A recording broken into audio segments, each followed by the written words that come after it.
A ver, si pensamos en la historia reciente de España, pocas décadas fueron tan convulsas y a la vez tan transformadoras como los años 80. Hoy vamos a meternos de lleno en cómo la industria del país se enfrentó a un cambio radical que al final definió su futuro. 700.000.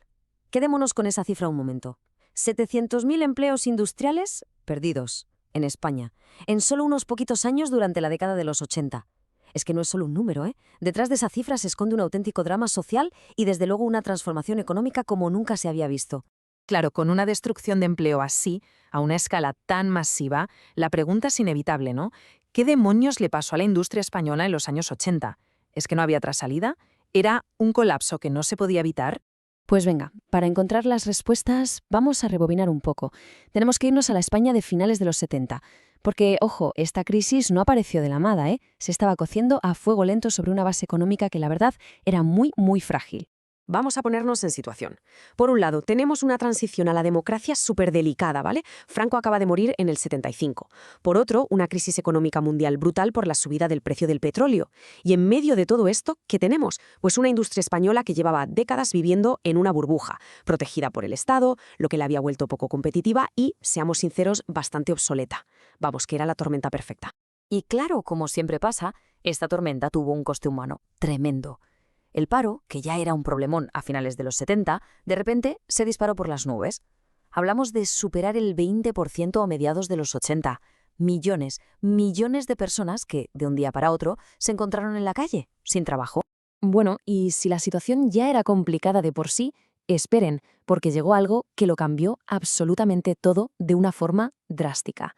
Hablamos, por supuesto, de la entrada de España en lo que entonces se conocía como la Comunidad Económica Europea.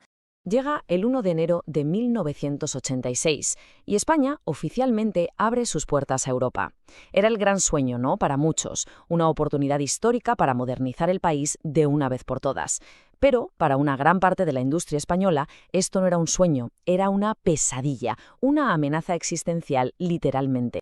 Es que, de repente, de la noche a la mañana, sectores enteros como la siderurgia o los astilleros, que vivían cómodamente con la protección del Estado, se vieron obligados a competir. Y no con cualquiera, ¿eh? Cara a cara con los gigantes de Alemania o Francia, empresas muchísimo más modernas y productivas. Es que la analogía es perfecta. Fue como subir a un ring a un boxeador amateur contra el campeón del mundo de los pesos pesados. El resultado era previsible. Entonces, esta presión competitiva tan bestial, pues desató un proceso de transformación, brutal. Y todo esto se puede entender a través de dos conceptos, dos fenómenos clave: deslocalización y desindustrialización. Vamos a verlos. Vale, ¿qué es eso de la deslocalización? Pues dicho de forma sencilla, es coger la producción y llevársela a otro sitio. ¿Y por qué harías algo así? Pues muy fácil, para buscar costes más bajos. A veces eso significaba irse al extranjero, otras veces ni siquiera hacía falta salir de España. La inversión se movía de la industria, que ya no era rentable, a otros sectores que parecían el nuevo Eldorado, como la construcción o el turismo. A ver si queda claro, la deslocalización es la acción, el movimiento. Cierro esta fábrica aquí y la abro en otro sitio. En cambio, la desindustrialización es la consecuencia, el resultado de todo eso. Es ver cómo el sector industrial en su conjunto va perdiendo fuelle, va perdiendo peso, empleos, protagonismo en la economía, mientras que otros sectores, claro, como el de servicios, empiezan a crecer como la espuma. En resumen, la película es esta. La industria española, que se había quedado anticuada y era poco productiva, simplemente no pudo aguantar el ritmo de la competencia europea. Y el resultado fue un trasvase masivo. El dinero, los recursos, los trabajadores, todo se movió desde esas fábricas que iban cerrando hacia un modelo económico completamente nuevo, que apostaba todo a los servicios y al ladrillo, al desarrollo urbano. Pero cuidado, que este cambio de modelo no fue solo una línea en un gráfico de economía. Ni mucho menos. Dejó una herencia con unos impactos sociales y territoriales profundísimos que de hecho todavía hoy se notan y mucho en la sociedad española. El cambio fue radical. No hay otra palabra.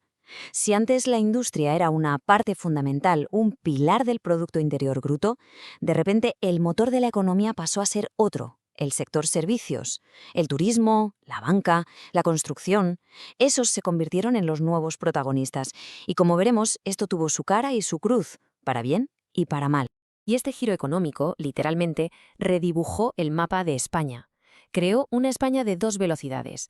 Mientras las zonas de costa y las grandes ciudades centradas en servicios prosperaban, regiones industriales de toda la vida, como Asturias o el País Vasco, se llevaron un golpe durísimo. Sufrieron una crisis social brutal. Y esto, claro, trajo paro a nivel regional, una desigualdad tremenda entre territorios y provocó que muchísima gente tuviera que hacer las maletas y mudarse a las grandes ciudades para buscarse la vida. Hay una cita que lo resume a la perfección. Lo que pasó en los 80 no fue una simple crisis pasajera. Fue, y cito textualmente, una profunda reordenación del modelo económico español, cuyos efectos todavía configuran la realidad productiva y laboral del país en el siglo XXI. Es que es así, las decisiones que se tomaron entonces explican muchas de las fortalezas, pero también muchas de las debilidades de la España en la que vivimos hoy. Y todo esto nos deja con una pregunta final, una pregunta que sigue en el aire. ¿Era este el único camino posible? ¿Fue toda esta reconversión industrial un precio, sí, muy doloroso, pero necesario, que España tenía que pagar para modernizarse y jugar en la Liga de los Grandes, para integrarse en el mundo? ¿O quizás se podrían haber hecho las cosas de otra manera? Ahí queda la reflexión.